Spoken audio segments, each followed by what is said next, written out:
kill me.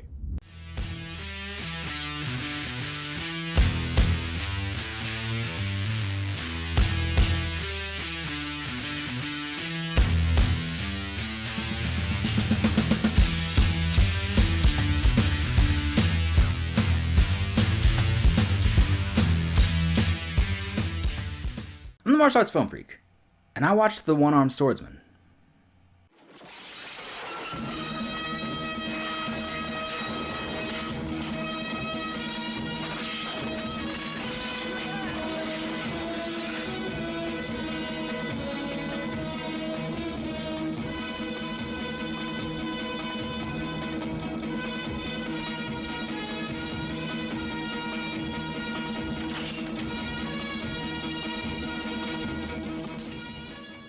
The One-Armed Swordsman is a 1967 film directed by Chang Che, starring Jimmy Wang Yu and Chung Sin Huang. There's also a lot of other people, but really just all you really got to talk about is Jimmy Wang Yu. The One-Armed Swordsman is about a student who flees his school when sort of during a small skirmish when he's being pretty humble and not a dick. He's not a dick. Everyone in the school is a dick. They're monsters, really. One of them chops off his arm, and he's like, I'm out of here. He was already out of there, and then they chopped off his arm, and he got gone. Yeah, there's a lot more to it than that, but that's kind of it. While he's away and healing and learning how to fight with just one arm, his home school's rival school, because it's a football rivalry, they are killing his school, and he has to come back and protect them and save them with his new one-armed, undefeatable skills.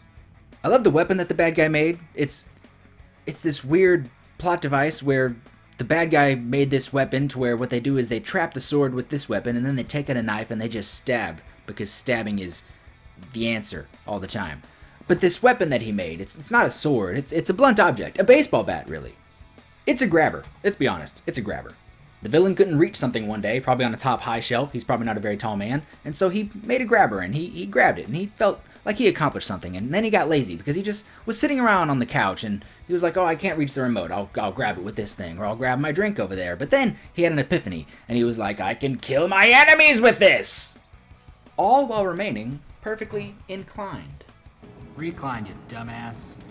It is a very silly weapon. It's just he grabs the sword with the grabber and then takes out a knife and stabs.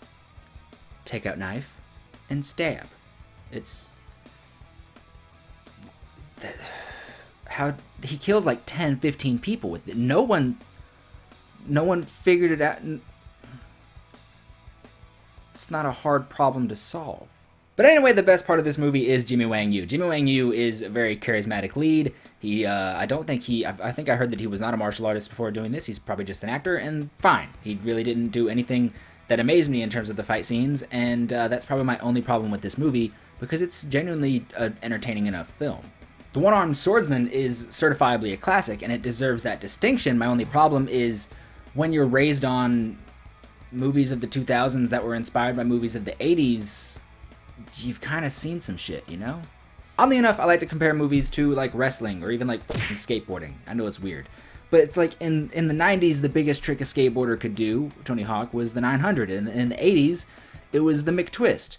And these days, people win contests with a 1080, or the McTwist is now nothing but a transitional move. It's like the kickflip. Tony Hawk has talked about this. The kickflip used to be a thing that, like, oh my god, all the pros needed to learn it. Wow. And now you can just drive up to any skate park and every 12-year-old is doing a kickflip every 30 seconds. Pro wrestling in the 70s and to an extent the 80s was much slower and methodical than it is these days. These days it's very fast-paced and action-packed. Sure, all the storytelling elements are still there and that's awesome, but the choreography of it all has intensified. Aside from maybe something like a Steamboat versus Macho Man. Growing up on people like Eddie Guerrero, Rey Mysterio, and today having people like Kenny Omega and the Young Bucks, Seth Rollins, whatnot, it's hard to go back and watch some of that old stuff. And the same thing is with movies, you know? I have got Scott Adkins, Tony Jaa, Bruce Lee, even to an extent, Donnie Yen, Wu Jing, Michael Jai White, Iko Uwais, like so many people that it's hard to go back and watch something like The One-Armed Swordsman that is so much slower and methodical. There are moments where the fight scenes are actually really cool, but just in comparison to things I've seen. And I know I shouldn't really probably think about it that way. I should really think about it for face value. What was this movie in 1967? And it's a similar thing I touched on when I talked about Come Drink With Me. And I think this is better than Come Drink With Me. In the 80s, even in the 70s, people like Jackie Chan, Sammo Hung, that whole group, that whole generation built on stuff like this. And now the stuff we watch today built on stuff like Jackie Chan. So, today we have this huge building blocks of foundation. Well, this is the foundation. Today we have this huge building, this huge structure that is martial arts cinema. And when you go back and watch stuff like this, it feels like you're being shown the structure. You're being shown the base of it. And I don't know. Am I getting my point across? I feel like a dick. I enjoyed this movie. I genuinely did. But I think I would just have to give it 2.5 out of 5. That's like dead center of the road. I'm sorry. I get it. This is a bona fide classic. And I'm a young millennial piece of shit wad. This is a cool movie. There's a lot of really fun stuff. I enjoy Jimmy Wang Yu. He's very charismatic. He's cool. It's just, there's a certain speed that you got to be up for. And I will be diving into more movies like this. I don't know if I'll be reviewing them because I feel like it's just going to keep going down this same road as Come Drink With Me did. I enjoy these movies. I like seeing the foundation of what I see now. But in terms of like entertainment value, I'm watching this. It feels like I'm watching this stuff to educate myself, which is cool. It's good to be educated on stuff like this. But in terms of entertainment value, I'm going to watch stuff from the late 70s. I'm going to watch stuff from the 80s, 90s, 2000s. Probably not so much the late 70s. Stuff like early Jackie Chan stuff, it's not always very good. Apart from Drunken Master. I'm going to watch more movies like this. I hope I like a lot more of them. I've actually been watching some random 80s stuff. Shaolin vs. Llama was epic.